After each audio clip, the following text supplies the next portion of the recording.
வானத்திலும் பூமியிலும் வல்லமையான ஒரு நாமம் உண்டு. அவர் நாமம் இயேசு கிறிஸ்து. அல்லேலூயா, அல்லேலூயா. எத்தனை பேர் நம்புறீங்க ஆண்டவருடைய நாமத்தில் வல்லமை உண்டு? அல்லேலூயா.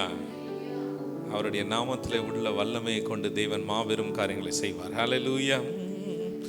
வானத்திலும் இந்த பூமியிலும் வல்லமையான ஒரு நாமம் உண்டு. வானத்திலும் இந்த பூமியிலும் வல்லமையான ஒரு நாமம் உண்டு. மனுஷருக்குள்ளே வல்லமையாய் வேறொரு நாமமில்லை. மனுஷருக்குள்ளே வல்லமையாய் வேறொரு நாமமில்லை. அவர் நாமம் இயேசு கிறிஸ்து. அவர் நாமம் இயேசு கிறிஸ்து. அவர் நாமம் இயேசு கிறிஸ்து. அவர் நாமம் இயேசு கிறிஸ்து. வானத்திலும் இந்த பூமியிலும் வல்லமையான ஒரு நாமம் உண்டு. வானத்திலும் இந்த பூமியிலும் வல்லமையான ஒரு நாமம் உண்டு. மனுஷருக்குள்ளே வல்லமையா வேறொரு நாமமில்லை. மனுஷருக்குள்ளே வல்லமையா வேறொரு நாமமில்லை. அவர் நாமத்தில் மன்னிப்பு உண்டு. அவர் நாமத்தில் ரட்சிப்பு உண்டு. அவர் நாமத்தில் மன்னிப்பு உண்டு. அவர் நாமத்தில் ரட்சிப்பு உண்டு. நாம் ரட்சிக்கப்படுவதற்கென்று வேறே நாமம் நமக்கில்லை. நாம் ரட்சிக்கப்படுவதற்கென்று வேறே நாமம் நமக்கில்லை. அவர் நாமம் இயேசு கிறிஸ்து. அவர் நாமம் இயேசு கிறிஸ்து. அவர் நாமம் இயேசு கிறிஸ்து. அவர் நாமம் இயேசு கிறிஸ்து. அவர் நாமத்தில் பேய்கள் ஓடும். எல்லா செய்வினை கட்டுகள் முறியும். அவர் நாமத்தில் பேய்கள் ஓடும். எல்லா செய்வினை கட்டுகள் முறியும். நாம் விடுதலை அடைவதற்கென்று வேறே நாமம் நமக்கில்லை. அவர் நாமம் இயேசு கிறிஸ்து. அவர் நாமம் இயேசு கிறிஸ்து. அவர் நாமம் இயேசு கிறிஸ்து. அவர் நாமம் இயேசு கிறிஸ்து. அல்லேலூயா, அல்லேலூயா. அவருடைய நாமத்திலே தான் விடுதலை. அவருடைய நாமத்திலே தான் பலன். அவருடைய நாமத்திலே தான் நமக்கு அற்புதம். ஆமென். அப்படிப்பட்ட ஒரு வல்லமையுள்ள நாமத்தை நாம் தொழுது கொள்ள வந்திருக்கிறோம். அருமையாய் அநேக விண்ணப்பங்களுக்காக நீங்கள் ஜெபித்தீர்கள். ரொம்ப ரொம்ப முக்கியமான விண்ணப்பங்கள். குறிப்பாக வாலிபர்கள் தங்களுடைய வாழ்க்கையினுடைய நோக்கம், பர்பஸ் என்னன்றதை மறந்துவிட்டு அவர்களை அடிமைப்படுத்தும்படியாக ஏராளமான காரியங்கள் கட்டவிழ்க்கப்பட்டிருக்கிறது தேசத்திலே. அதற்காக தொடர்ந்து ஜெபித்துக் கொள்ளுங்கள். நிச்சயமாக அடுத்த ஜெனரேஷன் அவர்கள் காக்கப்பட வேண்டும். அவருடைய கண்கள் திறக்கப்பட வேண்டும். இது இன்றைக்கு மாத்திரமல்ல, எப்போதும் உங்களுடைய ஜெபங்களிலே தொடர்ந்து அவர்களுக்காக ஜெபியுங்கள். குறிப்பாக நம்முடைய பிள்ளைகள் மேல் நாம் கண்ணோக்கமாக இருந்து அவர்களை தெய்வ பக்தியிலே வளர்த்தெடுக்க வேண்டிய ஒரு கட்டாயத்தில் இருக்கிறோம். ஆமென். இன்றைக்கு எளிதாக அவர்களை வீழ்த்தக்கூடிய ஏராளமான டெக்னிக்ஸை சத்ரு கையில் எடுத்திருக்கிறான். இன்றைக்கு நாம் தியானிக்க போகிற வேத பகுதி, இந்த உலகத்தில் முக்கியமாக என்ன அப்படின்னு பார்த்தீங்கன்னா, முதல்ல பவர் இருந்தால் தான் ஜனங்க ஏற்றுக்கொள்வாங்க. அப்படி தானே? நல்லா பாருங்கள், ஒரு மகளோ மகனோ ஒரு ஸ்டேட் ஃபஸ்ட்டு எடுத்துட்டாங்கன்னா அவங்க என்ன சொன்னாலும் நம்ம நம்பலாம். அப்படி தானே? 18 மணி நேரம் படித்தேன், 30 மணி நேரம் படித்தேன்னு சொன்னாலும் நிச்சயம் நம்ம என்ன பண்ணலாம்? ஏங்க ஸ்டேட் ஃபஸ்ட் எடுத்துட்டா நம்பி தானே ஆகணும். அப்படி தானே? அதே யாராவது ஃபெயில் ஆனவங்களை யாராவது போயிட்டு அவங்களும் சொன்னாங்கன்னா ஏற்றுக்க முடியுமா? 10 மணி நேரம் நான் படித்தேன், 20 மணி நேரம் படித்தேன். இல்லை. இந்த உலகத்தில் எந்த காரியம் செய்ய வேண்டுமானாலும் அதற்கு ஒரு அதிகாரம் தேவைப்படுகிறது, வல்லமை தேவைப்படுகிறது. ஆனால் தேவன் நமக்கு கொடுத்திருக்கிற வல்லமை எப்படிப்பட்ட ஒரு வல்லமையாக இருக்கிறது? ஆண்டவர் நமக்கு எப்படிப்பட்ட ஒரு வல்லமையை கொடுத்திருக்கிறார்? ஏதோ பெயரளவில் ஒரு வல்லமையை கொடுத்திருக்கிறாரா? இயேசு இந்த உலகத்திலே ஊழியம் செய்யும் பொழுது அவருக்கு முன்பாகவும் அவருக்கு பின்பாகவும் ஏராளமானோர் இயேசுவை போலவே தங்களையும் மேசியா என்று சொல்லிக்கொண்டு அலைந்தார்கள், திரிந்தார்கள். ஏன்? டு த எக்ஸ்டெண்ட் அவர்கள் அற்புதங்களையும் செய்தார்கள். ஆனால் தேவனுடைய சுவிசேஷம் அது பரம்பின விதமாக இருக்கட்டும், அல்லது அது நிலைத்து நின்றதாக இருக்கட்டும், அது ஈவன் எதிராளிகளுக்கு கூட ஒரு பெரிய நம்பிக்கையை கொடுத்தது. அல்லேலூயா. இயேசுனுடைய உபதேசத்தில் பரிசேயர்களுக்கும் சதுசேயர்களுக்கும் ஒரு மிகப்பெரிய கேள்வி இருந்தது. நீர் எந்த அதிகாரத்தினால் இவைகளை போதிக்கிறீர், செய்கிறீர், பாவத்தை மன்னிக்கிறீர், விடுதலை ஆக்குகிறீர், இவை எல்லாம் எந்த அதிகாரத்தினாலே செய்கிறீர் என்கிற கேள்வி அவரை சுற்றி இருந்த அனைவருக்குள்ளுமாக இருந்தது. இதே கேள்வி அடுத்தது சீஷர்கள் தேவனுடைய ஊழியத்தை எடுத்து செய்யும்போது அதே கேள்வி மற்ற மக்களுக்குள்ளாக இருந்தது. இவர்கள் எந்த அதிகாரத்தினாலே இவைகளை செய்கிறார்கள்? ஆகவேதான் பேதுரு அப்பொழுதே எழுந்து சொல்கிறார், நீங்கள் கொலை செய்த இயேசுவை தேவன் உயிரோடு எழுப்ப பண்ணினார், அதே ஆவியை கொண்டு தான் நாங்கள் என்ன பண்ணுறோம், பிரசங்கம் பண்ணுகிறோம் என்று சொல்லுகிறார். அல்லேலூயா.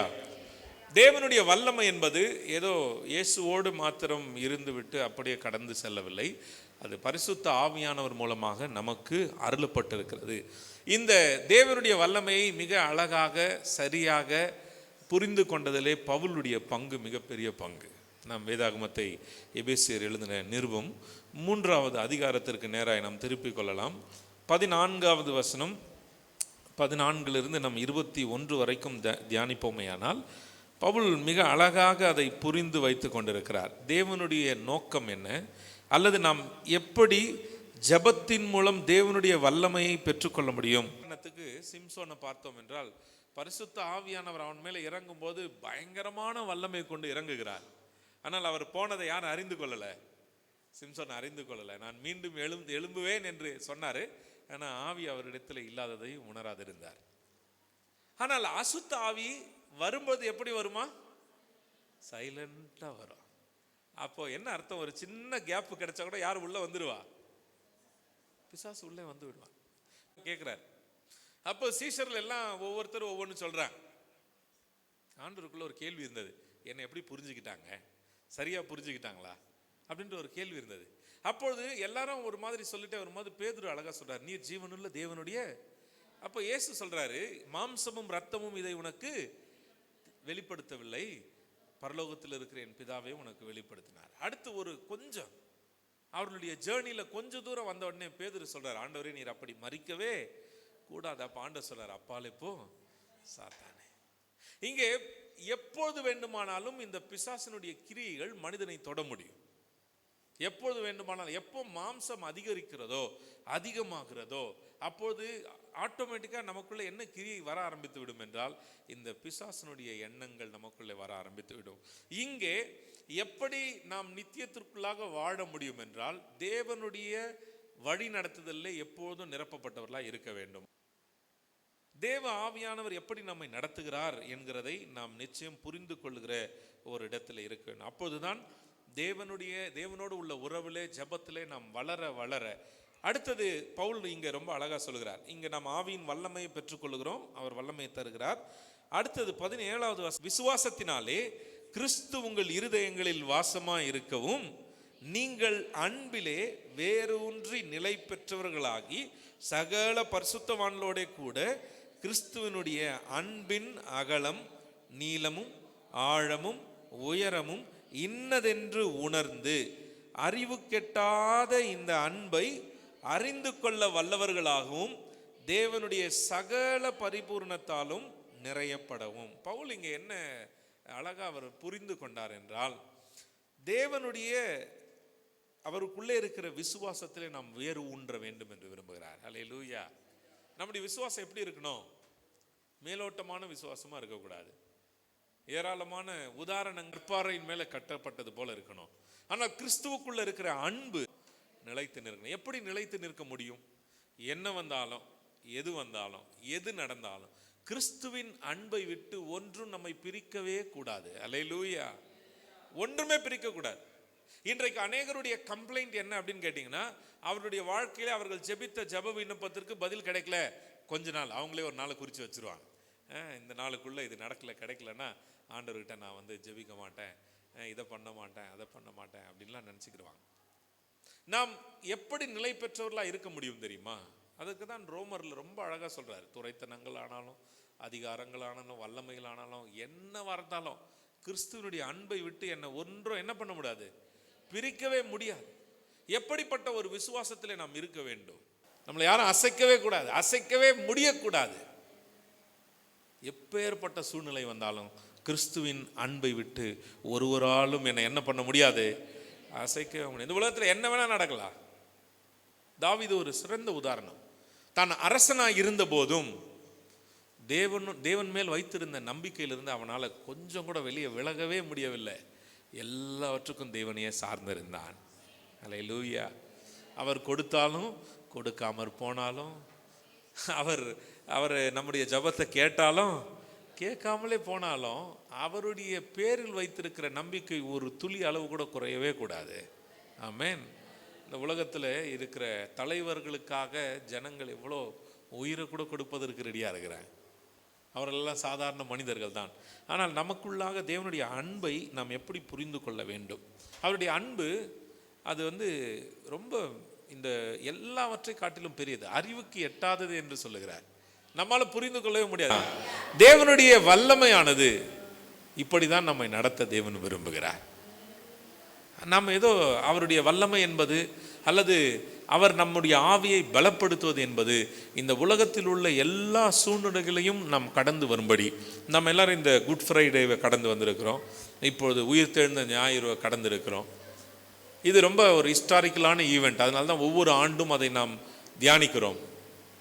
ஆண்டவருடைய வல்லமை எப்படி கிறிஸ்துவை பலப்படுத்தினது. ஆண்டவர் கெத்செமனேல போய் அவர் அழுது புலம்புகிறார், ஜெபிக்கிறார். ஏனென்றால் அவருக்கு தெரியும், இப்பொழுது நான் போகிற பாடு இருக்கிறதுலே ரொம்ப கொடுமையான ஒரு மரணம். அல்லேலூயா. ரொம்ப கொடுமையான ஒரு மரணம். அப்பொழுது ஆண்டவரிடத்தில் வேண்டுதல் செய்கிறார், பிதாவே, இந்த பாத்திரம் என்னை விட்டு நீங்க கூடுமானால் நீங்கும்படி செய்யும், ஆகிலும் என் சித்தத்தின்படி அல்ல, உம்முடைய சித்தத்தின்படியே ஆக கடாது. அவ்வளவு நெருக்கத்தின் மத்தியிலும், அவ்வளவு பலனற்ற ஒரு சூழ்நிலையிலும் இயேசு நமக்கு என்ன கற்றுக் கொடுக்கிறார் என்றால், தேவனுடைய சமூகத்தில் ஜெபிக்கும்படியாய் நம்மை கற்றுக் கொடுக்கிறார். நாம ஆண்டவருடைய பாதத்தில் காத்திருக்க வேண்டும். ஜெபம் ஒரு நாளும் வீணா போகாது. அதனால சாதாரணமாக ஜெபத்தை என்ன பண்ண வேண்டாம், சும்மா இந்த ஒப்புக்காக ஏதோ கடமைக்காக ஜெபிக்கிறோம் அப்படின்றது மாத்திரம் அல்ல, தேவனுடைய ஆவி உடையவர்களாய் ஜெபிக்க வேண்டும். தேவன் என்ன விரும்புகிறார், அவருடைய சித்தம் என்ன என்பதை கேட்டு நாம் ஜெபிக்க வேண்டும். அல்லேலூயா. இப்போ ஜெபம் என்பது ஏதோ நம்முடைய சுய விருப்புக்காக அல்லது என்ன வேண்டும், நமக்கு என்ன வேண்டும் அப்படின்றத மாத்திரம் அல்ல. அதெல்லாம் ஆண்டவர் உங்களுக்கு அவர் அறிந்திருக்கிறார், தருவார். அவருடைய விருப்பம் என்ன என்கிறதை கேட்டு நாம் ஜெபிக்க வேண்டும். அல்லேலூயா. இப்போ பாருங்க, 19வது வசனம் இப்படியாக சொல்லுகிறது, அறிவு கெட்டாத அந்த அன்பை அறிந்து கொள்ள வல்லவர்களாகவும் கவனிங்க, வல்லவர்களாகவும். ஆண்டவர் நம்மளை எப்படி இருக்கணும்னு விரும்புகிறார்? வல்லவர்களாகணும். முதல்ல என்னவா மாறணும்? வல்லவர்களாக மாறணும். எதில் வல்லவர்களாக மாறணும்? அவருடைய அன்பை அறிந்து கொள்வதிலே வல்லவர்களாக மாற வேண்டும். அவருடைய அன்பு அதிகமாக தேட, அவர் எப்படி இந்த வேதாகமத்திலே தன்னை வெளிப்படுத்தி இருக்கிறார் என்கிறத தேடி தேடி படிக்கும்போது தான் அவருடைய அன்பில் நாம் அதிகமாய் வளர முடியும். ஆண்டவருடைய அன்பு ரொம்ப வித்தியாசமானது, ரொம்ப ரொம்ப வித்தியாசமானது. ஆண்டவரை ஈஸியாக யார் வேணுமா ஃபுல் பண்ணிட்டு போயிடலாம் இல்லை? ஆண்டவர் தான் இருக்கிறதுலே ரொம்ப ஏமாளி. நம்முடைய ஆண்டவர் தான் இருக்கிறதுலே ரொம்ப ஏமாளி. அவர்கிட்ட போயிட்டு எவ்வளோ தவறு செய்துட்டோம், ஆண்டவரே என்னை மன்னிச்சிருங்கப்பா அப்படின்னு போய் உண்மையாக யாராவது விழுந்தா என்ன பண்ணுவார்? அப்படியே மன்னிச்சு ஏற்றுக்கொள்வார். அவ்வளோ இலகிய மனது படைத்த நம்முடைய ஆண்டவர். அல்லேலூயா. இந்த சால்வேஷன் டிவி அப்போல்லாம் ஆவடியிலேருந்து ஒர்க் ஆகிட்டு இருந்து, இந்த சால்வேஷன் டிவியில் ஒரு பாடல் ஒன்று போடுவார்கள், ரொம்ப அழகாக இருக்கும் அந்த பாட்டு. ஒரு கர்ப்பிணி பெண் அவங்க அந்த கர்ப்ப வேதனையில் மருத்துவமனையில் அப்படியே கதறுவாங்க. இந்த இயேசுவை எப்படி அவங்க பொற்றை பண்ணியிருப்பாங்க அப்படின்னு பார்த்தீங்கன்னா, இயேசு பக்கத்தில் நின்று அந்த பெண்ணுக்கு தலையில் தடவி அந்த பெண்ணுடைய கையெல்லாம் தடவி கொடுத்து அப்படியே அந்த கையை பிடிச்சிக்கிட்டு சரி அப்படியே கூட இருக்கிற மாதிரி ரொம்ப தத்ரூபமாக எடுத்திருப்பாங்க. ரொம்ப அழகாக இருக்கும். அடுத்தது ஒரு இந்த இந்த க்ளீன் பண்ணுறவங்க, இந்த குப்பைலாம் எடுப்பாங்க இல்லையா, அவர்களோட கூட இயேசு வேகமாக ஓடி போயிட்டு அவர்களோட கூட அந்த அந்த குப்பையை எடுத்து அந்த வண்டியில் ஏற்றி விட்டுட்டு ரொம்ப மகிழ்ச்சியாக வர அந்த பாடல் ரொம்ப அழகாக இருக்கும். நான் அதை மறந்து விட்டேன். ரொம்ப அழகாக இருக்கும். இப்படி சின்ன பிள்ளைங்க விளையாடி கொண்டிருக்கும் போது அவங்க கூட போயிட்டு அழகாக விளையாடுறது மாதிரி இருக்கும். இப்போ இந்த சூசன் ஜெனரேஷன் அப்படின்னு சொல்லிட்டு கிரைஸ்டை பற்றின ஒரு சீரியஸ்லாம் வருது. அதில் கூட இந்த மாதிரி தான் ரொம்ப அழகாக இருக்கும். இது முதல்ல பார்ப்பதற்கு வித்தியாசமாக இருந்து என்னால் ஏற்றுக்கொள்ள முடியவில்லை. ஆனால் இப்பொழுது நான் நினைத்து பார்க்கிறேன், நம்முடைய கஷ்டங்களிலேயும் நாம் கவலைப்படுகிற நேரத்தில் நம்மோடு கூட சேர்ந்து ஆண்டவரும் கவலைப்படுகிறார். அல்லேலூயா. அது என்ன விஷயம் அப்படின்னா, அவரால் இந்த கவலையை மாற்ற முடியாமல் இல்லை, ஆனால் நம்முடைய கவலையில முதலாவது பங்கெடுத்துக் கொள்ளுகிறார். அது உடஞ்சி சோர்வா உட்கார்ந்து இருந்தா கூட உங்க பக்கத்தில் அவர் உங்களை தேற்றும்படியாக உட்கார்ந்து கொண்டிருக்கிறார். அல்லேலூயா. ஆண்டவர் அப்படி கிரியை செய்கிறார். அவர் ஒவ்வொருத்தரையும் அதுதான் அவர் ரொம்ப கேர் பண்றார். அப்போ யாரெல்லாம் உண்மையாய் அவரிடத்துல திரும்ப நினைக்கிறார்களோ அதுதான் பவுலினுடைய சரித்திரம். இப்பொழுது இந்த பவுல் அவருடைய அன்பை எப்படி புரிந்து கொள்கிறார்? தான் ஒரு கொலையாளி என்பது பவுலுக்கு நன்றாக தெரியும். இருக்கிறதுலே இந்த கல் அடித்து சாகடிக்கிறது ரொம்ப மோசமான ஒன்று. இப்போ ரீசெண்டாக ஒரு வீடியோவை நானும் என்னுடைய மனைவியும் பார்த்தோம். அவங்களால பார்க்கவே முடியல, நான் பார்த்துட்டே இருந்தேன். ஒரு இஸ்லாமிய நாட்டில் அங்கிருக்கிற ஒருவர் இயேசுவை தேவன் என்று ஏற்றுக்கொண்டார் என்கிறதுனால அங்கே இருக்கிற எல்லா நபர்களும் சேர்ந்து அந்த நபர் மேலே கல் அடிக்கிறாங்க. அதை பார்க்க ரொம்ப கொடுமையாக இருந்தது. நான் அப்போது யோசித்து பார்த்தேன், எப்படியெல்லாம் கல் எறிந்து யூதர்கள் ஜனங்களை, அது ரொம்ப ப்ரூட்டலான ஒரு டெத்தாக இருக்கு, ரொம்ப மோசமான ஒரு டெத்தாக இருக்கு. எப்படி மனித தன்மையற்ற ஒரு செயலாக இருக்குது இல்லையா? அப்படி பவுலும் அதில் பங்கேற்று தலைமையேற்று நடத்தின ஒருவன், ஸ்தேவானுடைய மரணத்தை தலைமையேற்று நடத்தினவன், அல்லது எல்லா சபைகளிலேயும் கூடியிருக்கிற இடங்களிலே போய் அடித்து உடைத்து நொறுக்கியவன். காரணம் என்றால் அவனுக்கு சட்டம் தான் ரொம்ப மேல், இயேசுனுடைய போதனை காட்டிலும் சட்டம் தான் ரொம்ப முக்கியம் என்று கருதினவன், அதுதான் கரெக்ட் என்று நினைத்தவன். ஆனால் அவன் இயேசுவின் அன்பை உணர்ந்து கொண்ட போது தன்னுடைய உயிரையும் பார்க்காமல் தேவனுடைய அன்புக்காக ஓடினான். இப்படிதான் ஆண்டவருடைய அன்பு மாற்றம். அல்லேலூயா. அவருடைய அன்பு நம்மளை எப்படி மாற்றம்? அப்படியே தலைக்கீழாக மாற்றிவிடும். அல்லேலூயா. இந்த உலகத்தில் புதுசாக இந்த அன்பில் காதலில் விழுறவங்களை பார்த்தீங்கன்னா நல்லா தெரிஞ்சிடும். குளிச்சே இருக்க மாட்டாங்க, நல்ல ட்ரெஸ்ஸே போட்டிருக்க மாட்டாங்க, ஒன்றுமே பண்ணியிருப்பாங்கன்னா திடீர்னு பார்த்தீங்கன்னா அவங்களுடைய அப்படி எல்லாத்தையும் ஈஸியாக கண்டுபிடிச்சிடலாம். திடீர்னு நல்லா என்ன பண்ணுவாங்க, குளிப்பாங்க, எல்லாம் அடிப்பாங்க, ஃப்ரெஷ்ஷாக போவாங்க, அவருடைய முகத்தில் சிரிப்பு இருக்கும். எல்லாம் இந்த மாயையானது. அல்லேலூயா. இதெல்லாம் எதுக்கு? மாயையானது. வேறு யாரோ கட்டிக்கு போகிறவங்களுக்கு நாம் என்ன பண்ணுறது, பட்டி டிங்கிறீங்களாம் பார்த்து செலவெல்லாம் பண்ணி, அல்லேலூயா, இதெல்லாம் வேண்டாதது. பாவம் பிள்ளைங்களுக்கு தெரியல. அதுதான் ரொம்ப பெருசு உண்மையான அன்புன்னு நினச்சிட்டு இருக்காங்க. ஆனால் ஆண்டவருடைய அன்பு உங்களை முழுவதுமாக புரட்டி போட்டுவிடும், உங்களை மாற்றிவிடும். அந்த அன்பை அதில் நாம் வல்லவர்களாய் மாற வேண்டும். ஆண்டவர் என்ன விரும்புகிறாரு?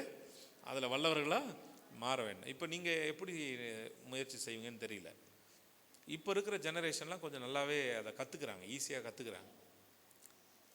ஏதாவது ஒன்றை செய்ய நாம் கற்றுக்கொண்டால் அதை நாம் சிறப்பாக செய்ய பழக வேண்டும். அது எதுவாக இருந்தாலும் சரி. இல்லை ஒரே மாதிரி, இப்போ நீங்கள் ஒரே மாதிரி குழம்பு செஞ்சுட்டே இருந்தீங்கன்னு வச்சுங்களேன். எங்கள் சர்ச்சில் சகோதரர் ஒருத்தர் இருக்கார். நாங்கள் வெளியிலேருந்து வரும்போது அவங்க மனைவி ஃபோன் அடிப்பாருமா, என்னம்மா குழம்பு?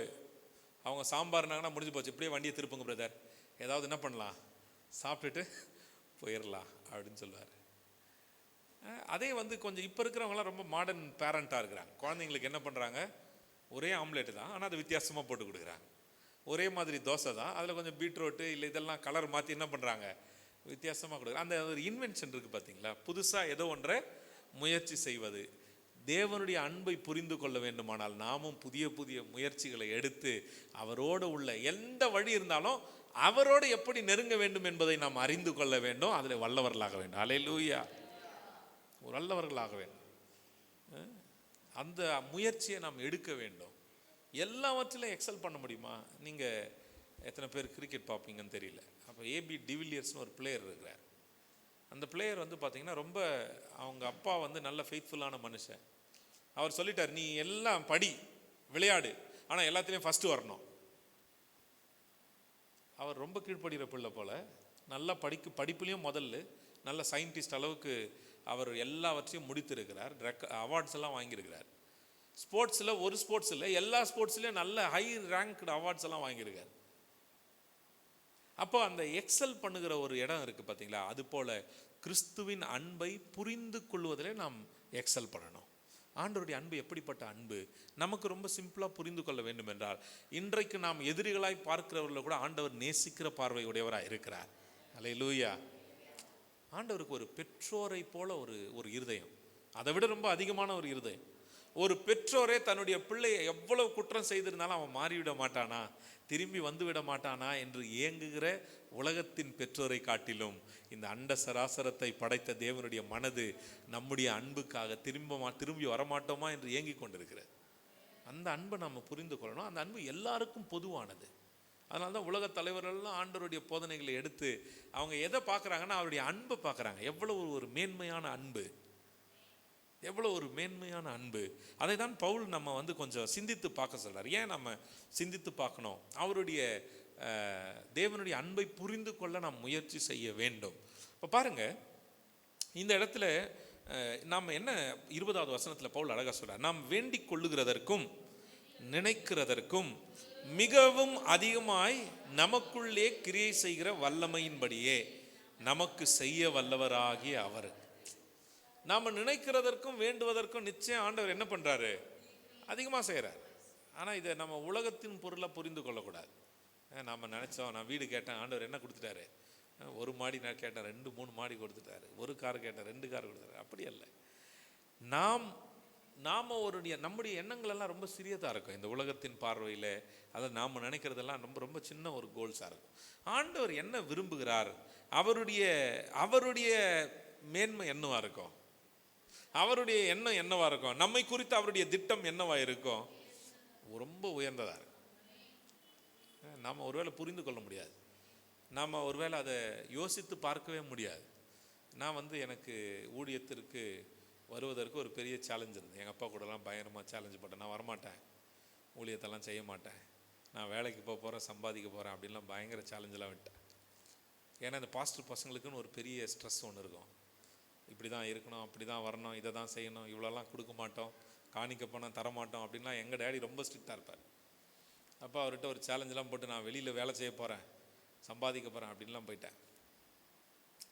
அப்போது ஒரு போதகர் எனக்கு ஜெபிக்கும்போது சொன்னார், உன் ஊழியத்தை பற்றி நீ என்ன நினச்சிருக்க? நீ வைத்திருக்கிறது போல திட்டத்தை நான் வைக்கவில்லை, உன்னுடைய ஊழியம் நீ நினைக்கிறது மாதிரி இருக்காது அப்படின்னு சொன்னார்.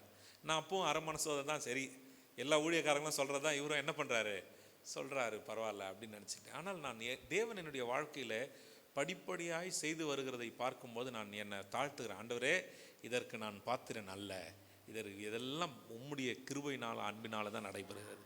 அல்லேலூயா. அப்போ ஒரு அற்பமான என்னுடைய வாழ்க்கையில ஆண்டவர் இவ்வளோ செய்வார், நான் நிச்சயம் உங்களுடைய வாழ்க்கையிலையும் அதிகமாய் செய்ய வல்லவராக இருக்கிறார். அல்லேலூயா. நாம் நினச்சே பார்க்க முடியாத அவருடைய திட்டங்கள் மிக மிக பெரியது. ஆனால் நம்முடைய திட்டங்கள் ரொம்ப நம்ம பார்க்கக்கூடிய அளவில் தான் இருக்கும். இது வேணும், இப்படியெல்லாம் நம்ம நினைக்கிறோம். அப்போ பவுலினுடைய முக்கியமான நோக்கம், நம்ம எதை சார்ந்து நாம் சிந்திக்க வேண்டும் என்று விரும்புகிறார் என்றால், கிறிஸ்துவின் அன்பை புரிந்து கொள்ள வேண்டும். ஏனென்றால் நாம் நினைக்கிறத காட்டிலும் அவருடைய திட்டங்கள் மேலானவைகளாக இருக்கிறது. அதனால தான் நாம் ஜெபிக்கிறதுக்கு முன்னாடி அவருக்கு தெரியும் நமக்கு என்ன வேணும் என்று.